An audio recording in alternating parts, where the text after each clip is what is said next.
Տեքստը գալիս է թշվառությունից, գալիս է հոգեբուժարանից, սեգրեգացիայից,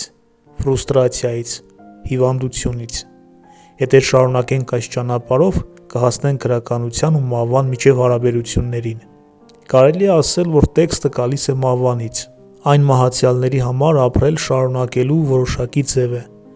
Երբ ես գրում եմ, ես միայնակ չեմ։ Ես գրում եմ ձեզ հետ, ձեր բառերով, ձեր օգնությամբ։ Սակայն այդ բառերը, որոնք միայն իմը չեն, միայն ձերն էլ չեն, մերը չեն։ Դրանք կտակվել են մեզ, դրանք փոխվում են, սակայն այն, ինչ նրանց մեջ փոխվում է, գալիս է նրանից, թե ինչ են ասել մահացածները,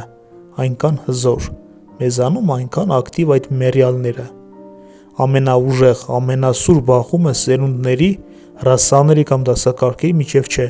այլ ողջերի և մահացածների միջև։ Նրանք ճանաչել են բաներ, որ մենք մոռացել ենք, և որ հարկ կլինի վերագտնել։ Բառերի թաքնված դեմքը մեզ ոչ միայն ստիպում է մեր մանկությանը վերադառնալ,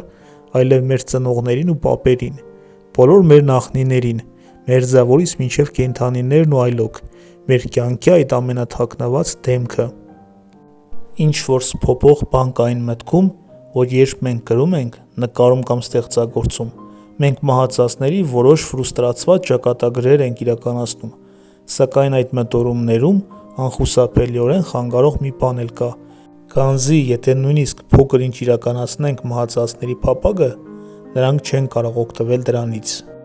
Մահացածների մաղթանքն անմահ է, ինչը նշանակում է, որ միշտ նոր տեքստեր կլինեն, որ կարտածորեն այդ վերքից, ողջերի ու մահացածների միջև այդ սահմանից, նրանց միջև, ովքեր արդեն մեռած են, և ովքեր մի օր կմեռնեն, ովքեր ամեն օր մի քիչ մեռնում են։ Պլատոն ասում էր, ըստ Մոնտենի թարգմանության, որ փիլիսոփայել նշանակում է սովորել մեռնել։ Գրելը տրանսմուտացիա է, բարեբախտաբար միշտ անկատար, կենդանի մահվան։